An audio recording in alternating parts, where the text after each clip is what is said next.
I've chosen to read today Man on the Moon by Simon Buttram.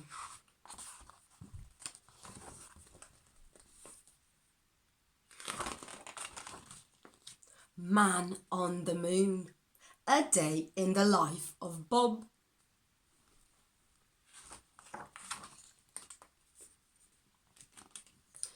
This is Bob.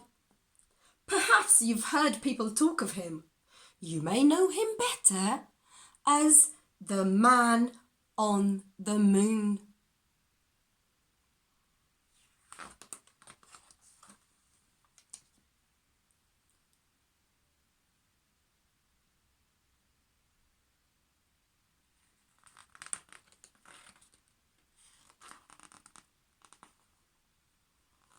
Can you have a go at guessing what might he be doing on the moon?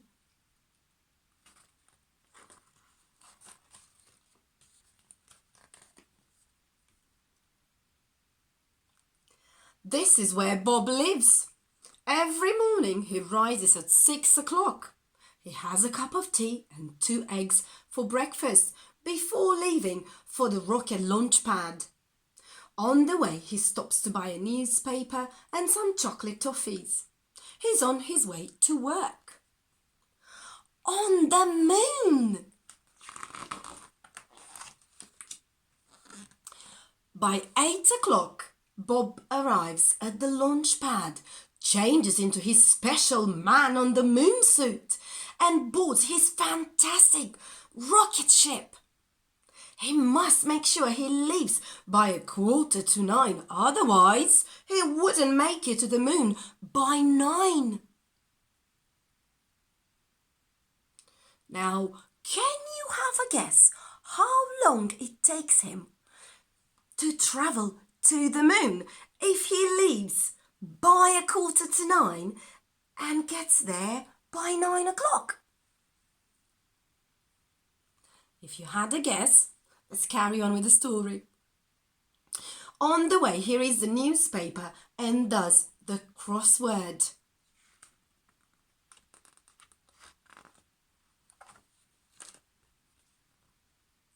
Bob starts work. His job on the moon is very important. He has to keep the moon clean and tidy. Quite often, astronauts drop sweet packets and cans. Some people say that aliens are responsible for much of the rubbish, but Bob knows that's not true. There is no such thing as aliens.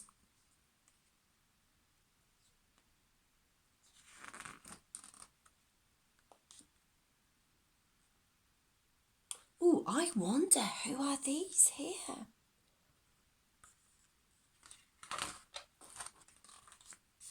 Uh-oh.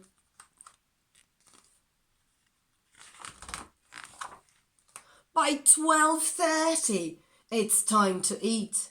Bob goes to his rocket ship to fetch his lunchbox. This usually contains 2 sandwiches, either cheese or peanut butter, an apple, and some chocolate-covered nuts. Sometimes he meets his friends for a picnic. His 2 best friends are Billy, the man on Mars, and Sam, the man on Saturn. They talk about the stars and tell jokes.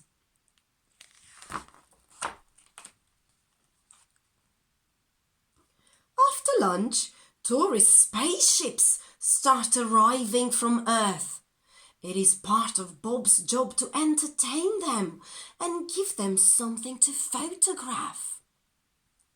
So he does somersaults, handstands, and especially high moon jumps. Can you do a high moon jump?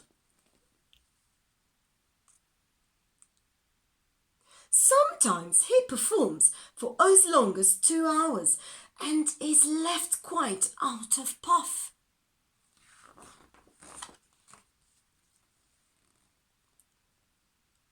Occasionally, the tourist spaceships will land on the moon. When they do, Bob gives them a guided tour and a speech. He tells them lots of facts, such as how many craters the moon has or how long it takes to walk around it on stilts.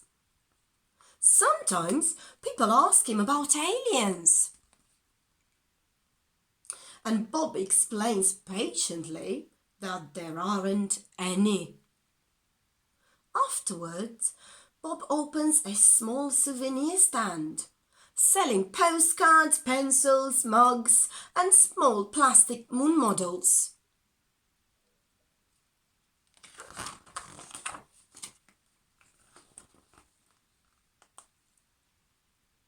By 4:30, all visitors must leave the moon.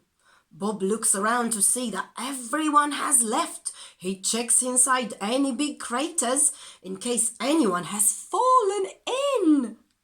But there is never anyone there.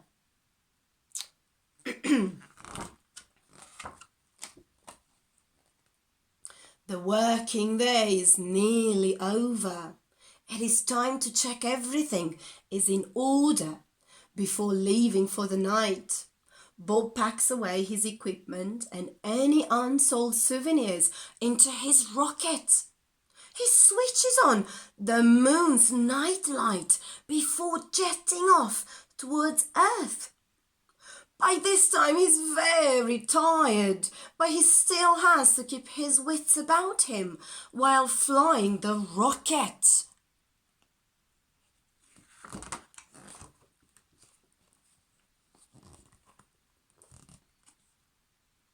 As he reaches Earth, it's about 5 o'clock.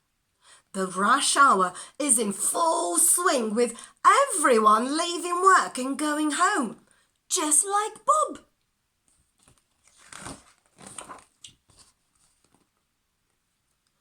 At home, Bob is just like anyone else. First, he has a long bath. Moonwalk can make you very grubby, as sometimes the dust can get inside your suit. Then he goes to bed with a mug of cocoa. He sleeps soundly, bathed in moonbeams, very happy to be the man on the moon. And aliens? Well, Bob would know if there were any. Wouldn't he? I hope you enjoyed the book. Now, do you remember what was Bob's timetable? See you next time.